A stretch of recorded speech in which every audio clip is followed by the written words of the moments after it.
आसवा एक गुरुत्वपूर्ण खबर को 9 घंटा धरी पड़ी रही मृतदेह।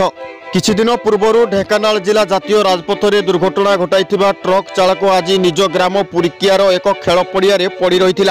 ग्रामवासी मृतदेह देखा पर चिन्हट करथिले कि से ट्रक चालक संजय सामल पिता शशिभूषण सामल। मृतदेह देखि परिवार वर्ग घटनास्थल में पहुंची गाड़ी मालिक चालक को हत्या करने अभियोग आनिछंती। गाड़ी मालिक गिरफ करने सह परिवार को क्षतिपूरण प्रदान न कले मृतदेह पुलिस को जबत करने देव नहीं बोली अड़ी बसिछंती।